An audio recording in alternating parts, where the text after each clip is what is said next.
నమస్తే, welcome to 99 TV. Bharat Pakistan మధ్య జరుగుతున్న యుద్ధానికి సంబంధించి ప్రపంచవ్యాప్తంగా మిశ్రమ స్పందనలు వస్తున్నాయి. వివిధ దేశాల అధ్యక్షులు, ప్రీమియర్స్ అండ్ కీలకమైన నాయకులు రకరకాల అభిప్రాయాలను వ్యక్తం చేస్తున్నారు. అండ్ డొనాల్డ్ ట్రంప్ అయితే ఒక ట్వీట్ చేశారు. చాలా ఇంట్రెస్టింగ్ ట్వీటే అది. అంటే దాంట్లో చాలా డీప్గా ఆలోచన చేస్తే కానీ అర్థం కాని విషయాలు ఉంటాయి. INS Vikrant destroyed whole Karachi. మన ప్రావెస్నెస్ని పొగిడాడా, లేకపోతే కరాచీ పూర్తిగా ధ్వంసమైందనే విషయాన్ని ప్రపంచానికి తెలియజెప్పాలనుకున్నాడా? కరాచీ ధ్వంసమైన విషయాన్ని కన్ఫర్మ్ చేస్తూ ఆయన ట్వీట్ పెట్టారా? ఎందుకంటే ట్రంప్ సోషల్ మీడియాలో చాలా యాక్టివ్గా ఉంటారు. కొన్ని సందర్భాల్లో ఆయన మేధస్సు ఒక్క వాక్యంలో జనాలకి తెలియజెప్పే ప్రయత్నం చేస్తూ ఉంటారు. అఫ్కోర్స్ ఐఎన్ఎస్ విక్రాంత్ గొప్పతనం గురించి ఏళ్ల తరబడి మనం వింటున్నాం. And we are fortunate. ఆ ఐఎన్ఎస్ విక్రాంత్ గొప్పతనం ఈరోజు మన భారత జాతి మొత్తం చూసినందుకు దాన్ని ట్రంప్ కూడా చూశారు, అభినందించారు. ఆయనకు కూడా ధన్యవాదాలు. ఇంకా చాలా అంశాలు యుద్ధానికి సంబంధించి. And army chief, Pakistan army chief general Syed Asim Munir, ఆయన ఒకనాటి ప్రేయస్ హైదరాబాద్లో ఉంది. దాని గురించి కూడా మాట్లాడుకుందాం. ఆ అంశానికి సంబంధించి కూడా ఇంకా బోల్డన్ని ఆస్పెక్ట్స్ మనతో పార్టిసిపేట్ చేస్తున్నారు. చందు సాంబశివరావు గారు, మాజీ శాస్త్రవేత్త. వారిని శాస్త్రవేత్తగానే ఈరోజు పరిచయం చేద్దాం. జనసేన నాయకుల కన్నా కూడా సమగ్రమైన అవగాహన ఈ వ్యవస్థలన్నింటి మీద ఉన్నవారు. అలాగే జియోపొలిటికల్ అఫైర్స్ ఎక్స్పర్ట్ కూడా అయిన తెలుగుదేశం నాయకులు విద్యాసాగర్ గారు. సో ఇద్దరు కూడా డిఫరెంట్ డిసిప్లిన్స్ని రిప్రజెంట్ చేస్తున్నారు. వేరువేరు పార్టీలతో ఉన్నాడు. ఈరోజు పార్టీలతో సంబంధం లేని వ్యవస్థ, వ్యవహారం గురించి మనం మాట్లాడుకోబోతున్నాం. To start with Chandu Sambasivarao garu, Donald Trump tweet ఒకే ఒక్క లైన్ సార్ ఆయన చేసింది. INS Vikrant destroyed whole Karachi. ఎలా చూడొచ్చింది? హసన్ గారు, మీకు సాగర్ గారికి, ప్రేక్షకులందరికీ నమస్కారం. ఐ థింక్ ఆయన చాలా వ్యూహాత్మకంగా చెప్పదలుచుకున్నంత చెప్పాడు. మీరు ఇందాక ఆల్రెడీ విశ్లేషించారు. ఇక్కడ ఐఎన్ఎస్ విక్రాంత్ ఒక కెరీరే కాదు, it has the potential to do lot more అనేది చాలామంది ఇంతవరకు గుర్తించలేదు. ఉన్న ఎయిర్క్రాఫ్ట్ కెరియర్ అనుకుంటున్నారు. కాదు, it is a platform with lot of other capabilities also. మనకు 10 షిప్లు 20 షిప్లు రావాల్సిన అవసరం ఏం లేదు. ఒక్క షిప్ తోటే మల్టిపుల్ యాక్టివిటీస్ చేయగలం అన్న విషయం పాకిస్తాన్కి తెలిసినప్పటికీ అది మూర్ఖంగా పోయింది. కాబట్టి కరాచీని మనం కట్టడి చేయాల్సి వచ్చింది. Karachi is their gateway. వాళ్ళకి పెద్ద పోర్టు, గేట్వే. కాబట్టి దాన్ని కట్టడి చేస్తేనే వాళ్ళ ట్రేడ్ కానీ వాళ్ళ ఎకనమిక్ అఫైర్స్ కానీ ఇంపాక్ట్ ఉండదు. మనం మొదటి నుంచి కూడా చెప్తున్నాం, మీరు సివిలియన్స్ని హర్ట్ చేయటం, సివిల్ ఇన్ఫ్రాస్ట్రక్చర్ని తీసేయటం, ఇంకోటి అసలు మన గోలే కాదు.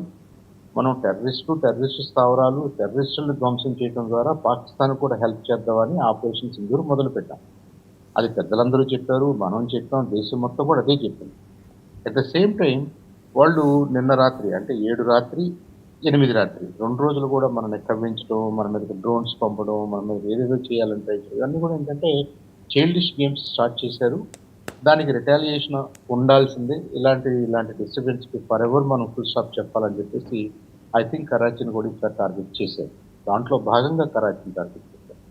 మనకి పిఓకో దగ్గర నుంచి, జమ్మూ దగ్గర నుంచి దాదాపు గుజరాత్ బోర్డర్స్ వరకు చాలా స్పాట్స్లో వాళ్ళు డ్రోన్స్ ద్వారా కానీ ఇంకో ద్వారా కానీ ప్రయత్నాలు చేసినప్పటికీ వాటన్నిటిని మనం ధ్వంసం చేస్తూనే, మిడేరు ధ్వంసం చేస్తూనే మనం కూడా ఒక టార్గెట్ని పెట్టుకోవాలి. కాబట్టి కొన్ని టార్గెట్స్ పెట్టుకున్నారు. Karachi seems to be the main target. ఎందుకంటే కరాచీనే వాళ్ళకి ట్రేడ్ నర్వ్ సెంటర్. కాబట్టి ట్రంప్ గారు అన్నది సమ్రైజ్ చేసిందనే మనం అనుకోవాలి. మన ఎఫర్ట్స్ లాస్ట్ 2 డేస్లో ముందు ఎంతో సంయమనంతో ఉన్నాం. టెర్రరిస్ట్ స్పాట్స్ వరకే మనం టార్గెట్ చేసాం. సివిలియన్స్ తోటి కానీ, గవర్నమెంట్తో కానీ, ఆర్మీతో కానీ, ఇన్ఫ్రాస్ట్రక్చర్తో కానీ మనకి సంబంధం లేదని చెప్పాం. మన టార్గెట్ కాదని చెప్పాం. అయినప్పటికీ వాళ్ళు అర్థం చేసుకోకుండా మన 4-5 రాష్ట్రాల్లో పాయింట్స్ని వాళ్ళు టార్గెట్ చేసినప్పుడు మనం వీఆర్ ఫోర్స్ టు, మనకు ఆప్షన్ లేకుండా చేశారు వాళ్ళు. So we had to retaliate. Definitely మన ఇండియా రిటాలియేట్ అయితే ఎలా ఉంటుందో కూడా శాంపుల్ చూసుంటారు. అఫీషియల్గా మనం ఇంకా రిటాలియేషన్ మొదలేదు. అఫీషియల్గా ఇంకా వార్లో ఉన్నామో లేదో కూడా మన వాళ్ళు ఇంకా చెప్పట్లేదు. As a part of defence తోటి మనం యాక్ట్ చేస్తున్నాము. మనం ఇంకా అగ్రెసివ్లో లేము. మనం అగ్రెసివ్ స్టెప్ తీసుకుంటే ఎలా ఉంటుందో కూడా ఆ పాకిస్తాన్ త్వరలో చూస్తుందని కూడా అనుకుంటున్నాను. సాంబశివరావు గారు, ఇది ఎలాగో మీరు అన్నట్టు లిమిటెడ్ ఎడిషన్, వారికి ముందున్న రిహార్సల్ ఎక్సర్సైజ్ లాగానే మనం చూడాలి, ప్రపంచం కూడా చూడాలి అసలు వార్ ఎలా ఉంటుంది రంగంలోకి దిగితే. ఒక పక్క గ్వాదర్ పోర్టుని వదిలేయండి అని చెప్పేసి చైనా ప్రీమియర్ జిపింగ్ ప్రధానమంత్రికి ఒక ఆఫ్ రికార్డ్ కాన్వర్జేషన్లో అభ్యర్థన చేశారు. దయచేసి దాని మీద దృష్టి పెట్టమాకండి, ఇది is part of China Pakistan economic corridor CPEC $50 billion ఖర్చుతో చైనా ఇనిషియేటివ్స్ అన్నీ కూడా దాంట్లో ఉన్నాయి కాబట్టి పాకిస్తాన్లో డెవలప్మెంట్. వాస్తవంగా ఈరోజు దాని మీద దాడి జరిగితే చైనా పాకిస్తాన్లో పెట్టిన ఖర్చు గోడకు కొట్టిన సున్నం వెనక్కి రాదు. ఇంకా అదొక్కటే కాదు, దాని మీద గ్వాదర్ పోర్టు మీద మనం కన్ను వేసినట్ట కాదా, ఎందుకంటే దాన్ని ఉన్నపళంగా డెస్ట్రాయ్ చేయలేకపోయినా దాన్ని డిసోసియేట్ చేయకపోతే పాకిస్తాన్కి చైనాకి మధ్య బంధం బలపడితే రేపు పొద్దున మన నెత్తినెక్కి డ్యాన్స్ కట్టడానికి చైనా దాన్ని ఆయుధంగా కూడా ఉపయోగించుకునే అవకాశం ఉంది. చైనా ఎప్పుడు కూడా అంటే ప్రాక్సీ వారే చేస్తుంది. 1962 తర్వాత చైనా చేస్తున్నది మొత్తం ప్రాక్సీ వారే. అందువల్ల వ్యూహాత్మకంగా మన నెత్తినెక్కి డ్యాన్స్ కట్టడానికి చైనా ఒకవేళ ప్రయత్నిస్తే గనక అది బహుశా అంటే దౌత్యపరంగా జరిగే సంభాషణల్లో ఇంతవరకు చైనా ఒక మెట్టు దిగి మన దౌత్యవేత్తలతో మాట్లాడింది లేదు, అసలు మనల్ని కన్సిడర్ కూడా చేసింది లేదు. వాళ్ళ దృష్టిలో మనం పిపీలకం కీటకం, వాళ్ళు దే ఆర్ మైటీ పవర్ అని వాళ్ళ భావన అయి ఉండొచ్చు కాక. బట్ పొరుగునున్న దేశంతో స్నేహ సంబంధాలు మెరుగుపరచుకోవాల్సిన అవసరాన్ని జీపింగ్ ఈరోజు గుర్తించారా సార్? మోడీ గారికి ఫోన్ చేసి it's an off record conversation, we cannot disclose several things which were taken place during their conversation. మనకు తెలియదు. I think with the disclaimer నేనేమంటానంటే CPEC has been a contentious issue. అది మనకు తలనొప్పిగా తయారవుతుందని, ఆ కారిడార్ కరెక్ట్ కాదని దాన్ని మనం మొదటి నుంచి కూడా ప్రొజెక్ట్ చేస్తున్నాం, గమనించండి. ఎందుకంటే ఇట్ టచెస్ మన మన కాశ్మీర్ని టచ్ చేస్తూ, పిఓకే అనుకోండి, ఇంకోటి అనుకోండి, ఆఫ్ఘన్ని మనని కట్ చేస్తూ it becomes a permanent barrier మనకి పాకిస్తాన్ ఆఫ్ఘనిస్తాన్కి. అలాగే మన నెత్తిలో గుండా, మన తలలో గుండా, మన కుప్పులో గుండా వెళ్తున్నట్టుగా ఉండదు. సో అది కూడా కరెక్ట్ కాదు. సో దాని అవసరం లేదు. You have your own roots. మీరు ఆ సిపిఈసిని అలా కన్స్ట్రక్ట్ చేయడం కరెక్ట్ కాదనేది భారత వాదన మొదటి నుంచి కూడా. అయితే ఇవాళ చైనీస్ ప్రీమియర్ అన్నది నిజమైతే, ఆయన రిక్వెస్ట్ నిజమైతే, ఆయన ఏంటంటే ఒక మెట్టు దిగినట్టుగా కనిపిస్తున్నాడు కానీ he's trying to consolidate his position also. మనం ఎండ్ పాయింట్స్ని సేవ్ చేసినప్పుడు సిపిఈసిని అబ్జెక్ట్ చేయట్లేదనే కదా, సిపిఈసి మీద మనకి అభ్యంతరాలు లేవని చెప్పినట్టే కదా ఒక విధంగా. ఐ థింక్ మన దేశం అలా ఆర్గ్యూ చేయదు. మన దేశం అంటే సిపిఈసి అవసరం లేదు, ఎండ్ పాయింట్స్తో మాకు సంబంధం లేదంటారు. మీరు సిపిఎస్సిలోనే తగ్గాలంటారు, సిపిఎస్సి అవసరం లేదంటారు. CPEC can become a tourist track అవ్వాలి కానీ మీరు 6 లేన్ హైవేలు ఫర్ గూడ్స్ అండ్ కార్గో కాదది. అలా చేస్తే మాకు ఇబ్బంది అనే పాయింట్ మళ్ళీ వీళ్ళు లేవనెత్తుంటారు. మీరు చెప్పిన అనేక అంశాలు వాళ్ళు మాట్లాడుకుని ఉంటారు అన్న దాంట్లో అవి మెయిన్ అంశాలు కూడా అయ్యి ఉంటాయని నేను అనుకుంటున్నాను. ఎందుకంటే ఆ ఎండ్ పాయింట్స్ని మీరు సేవ్ చేయండి, మా అదర్ ఎండ్ని సేవ్ చేయండి అంటే మధ్యలో దాన్ని ఏం చేయాలి? మధ్యలో మనం వద్దని చెప్తున్నాం. So CPEC is not required, CPE is not the right way to do it. అది మాకును ఆఫ్ఘనిస్తాన్కి పర్మనెంట్ బ్యారియర్ అయిపోతుంది, మాకును రెస్ట్ ఆఫ్ ద వరల్డ్కి, మాకును ఇంతకుముందు ఉన్నటువంటి సీప్ రూట్కి అది ఇదైపోతుంది. కాబట్టి we have our own objections, not only trade and commerce, we have security objections. వాటన్నిటికి కూడా సమాధానం వస్తుంది నా ఉద్దేశం. ఇక్కడ పాకిస్తాన్ చేస్తున్నటువంటి, పాకిస్తాన్ చైనా మీద డిపెండ్ అవుతూ ఎర్రబీగుతూ చేసినటువంటి ఈ ప్రయత్నాలు ఒక్కొక్కటి ప్లాస్టిక్ బొమ్మల్లాగా విచ్ఛిన్నమైతే మన కళ్ళ ముందే కనిపిస్తుంది. గత 2 రోజులుగా వీళ్ళు మనకు కరెక్ట్గా లెక్కలు చెప్పలేదు కానీ JF-17 అన్నీ కూడా వాళ్ళు బయలుదేరిన 2, 3, 4 కూడా పప్పుకొచ్చాయి. వాళ్ళ ఎయిర్ డిఫెన్స్ సిస్టమ్ HQ-9 ఏదైతే వాళ్ళు ఏర్పాటు చేసుకున్నారో అది కూడా చైనీస్ స్పాన్సర్, చైనీస్ మేడ్. అది కూడా ఎందుకు పనికి రాకుండా అయిపోయింది. చివరికి ఏం మిగిలింది? వాళ్ళ దగ్గర విమానాలు ఉంటాయి, పైలట్స్ ఉంటాయి, ఆర్మీ ఫోర్స్ ఉంది, కానీ వాళ్ళ ఎయిర్ డిఫెన్స్ సిస్టమ్ కానీ వాళ్ళ నేవల్ సిస్టమ్ కానీ నా ఉద్దేశం ఆల్రెడీ డిలాపిటేటెడ్. పాకిస్తాన్కి ఆల్రెడీ దెబ్బతగిలింది ఈ లాస్ట్ 24 అవర్స్లోనే. ఇక బలూచిస్తాన్ ఎటు వాళ్ళ ప్రయత్నాలు వాళ్ళు చేసుకుంటున్నారు.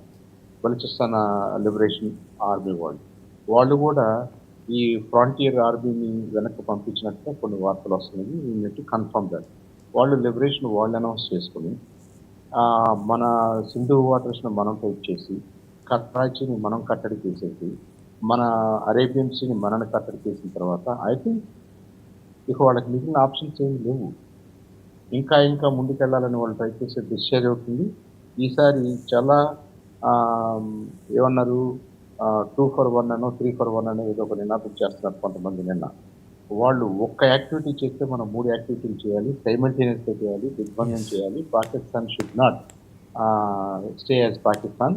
కావాలంటే 3, 4, 5, 6 దేశాలుగా విడిపోయే అవకాశాలు కూడా ఉన్నాయని చెప్పేసి అనలిస్టులు, ఇంటర్నేషనల్ అనలిస్టులు నేను మాట్లాడుతుంది మన ఏదో మన అవును. ఇంట్రెస్ట్‌తో మాట్లాడట్లేదు. I think Pakistan is in the danger. ఒక రకంగా పాకిస్తానీ ప్రజలకు అది మంచిదేనేమో. కాబట్టి let us see how this evolves. అంటే if such is the case sir, నా సందేహం అంటే మనం 5 దేశాల్లోని టెర్రరిస్టులతో పోరాడాలి అప్పుడు. నాట్ నెసెసరీలీ అండి. అంటే Pakistani model itself encouraged for terrorist. Balochistan వాళ్ళని ఏమి ఎంకరేజ్ చేయలేదు. ఇండివిడ్యువల్ స్టేట్స్‌లో ఉన్న వాళ్ళని ఎంకరేజ్ చేయట్లేదు. వీళ్ళు పాకిస్తాన్ యాస్ ఎ స్టేట్ వాళ్ళేదో మేము ఆఫ్ఘనిస్తాన్‌కి హెల్ప్ చేయాలనుకుంటూ, ఆఫ్ఘనిస్తాన్‌లో ఉన్న రష్యన్ ఫైటర్స్‌ని ఫేస్ చేయడం కోసం ఆ రోజున తాలిబాన్ అని ఒక సంస్థ, దానికి హెల్ప్ చేయటానికి ఈ ఐఎస్ఐ క్రియేట్ చేసినటువంటి ముష్కరే లష్కరే తైబాలు ఇలాంటివన్నీ కూడా ఏంటంటే ఈ ఐఎస్ఐ క్రియేషన్స్. ఈ మునీర్ హెడ్‌గా ఉన్నప్పుడు, మునీర్ కిడ్‌గా ఉన్నప్పుడు చేసినటువంటి ప్రయత్నాలు.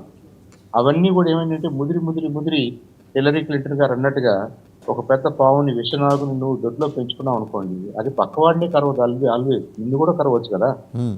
ఇది ఎక్కువగా పాకిస్తాన్‌ని కరవటం మొదలేసింది. పాకిస్తాన్ ఆర్థిక వ్యవస్థకే తలనొప్పి అయిపోయింది. కాబట్టి ఈ ఈ తాలిబాన్‌లకి అండగా ఒకప్పుడున్నారు. హిజ్బుల్లా గ్రూప్స్‌లో పనిచేశారు. ముజాహిదీన్ ఫైటర్స్‌గా ఉన్నారు. రకరకాల ఫైట్స్ చేస్తూ ఇవాల్వ్ అవుతూ వచ్చి, ఒకప్పుడు ఎక్స్టర్నల్ అఫైర్స్‌లో పనిచేసినటువంటి ఐఎస్ఐ రాను ఇంటర్నల్‌గా పనిచేస్తూ ఇంటర్నల్ సిస్టమ్‌ను కూడా హర్ట్ చేసే విధంగా ఈ సంస్థలన్నిటిని తయారు చేసింది కాబట్టి, వాళ్ళని వదిలించుకునే పరిస్థితులు లేదు కాబట్టి, ఇవాళ వీటిని వదిలించుకోవడం first criteria. At the same time వాళ్ళకున్నటువంటి జియోగ్రాఫికల్ అడ్వాంటేజెస్‌ని బట్టి, డిసడ్వాంటేజెస్‌ని బట్టి వాళ్ళ ఓన్ గవర్నమెంట్స్‌ని ఏర్పాటు చేసుకోవాలని చెప్పేసి బయటేస్తున్న వాళ్ళు అడుగుతున్నారు. ఇప్పుడు అవన్నీ ఏమవుతాయో కూడా చూడాలి. రైట్. ఇవాళ 1877 ట్రీటీ ఖచ్చితంగా దిక్కుతోచని వాళ్ళు పరిస్థితుల్లో they will bring in 1877 treaty నిలబడి సార్. డౌట్ లేకుండా 1877 నాటి ఒప్పందాన్ని వాళ్ళు బయటికి తీసుకొచ్చి చూపిస్తున్నారు బెలూచీలు. మళ్ళీ మీ దగ్గరకు వస్తాను సార్. ఒకసారి విద్యాసాగర్ గారి దగ్గరికి వెళ్దాం. విద్యాసాగర్ గారు, జియో పొలిటికల్ అఫైర్స్ని క్షుణ్ణంగా అధ్యయనం చేస్తున్న విశ్లేషకులుగా ఈరోజు జరుగుతున్న పరిణామాలు మీరు ఎలా చూస్తున్నారు? గ్వాదర్ పోర్టుని దయచేసి వదిలేయండి, దాని జోలికి రామాకండి. అది అభ్యర్థన, విన్నపమా, బెదిరింప, హెచ్చరిక, ఎలా చూడాలి దాన్ని?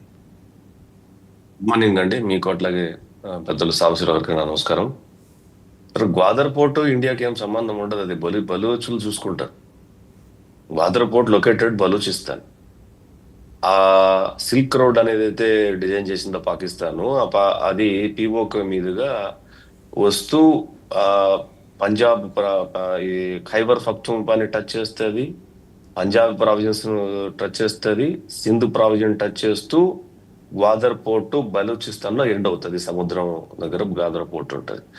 సో అక్కడ ఒక సముద్రమే కాదు, ఇంటర్నేషనల్ ఎయిర్పోర్ట్ ఉంది. ఇంటర్నేషనల్ ఎయిర్పోర్ట్ కట్టింది కూడా 3-4 ఏళ్ళు అయింది. ఇంతవరకు ఒక ఫ్లైట్ దిగలేదు, ఒక ఫ్లైట్ ఎక్కలేదు.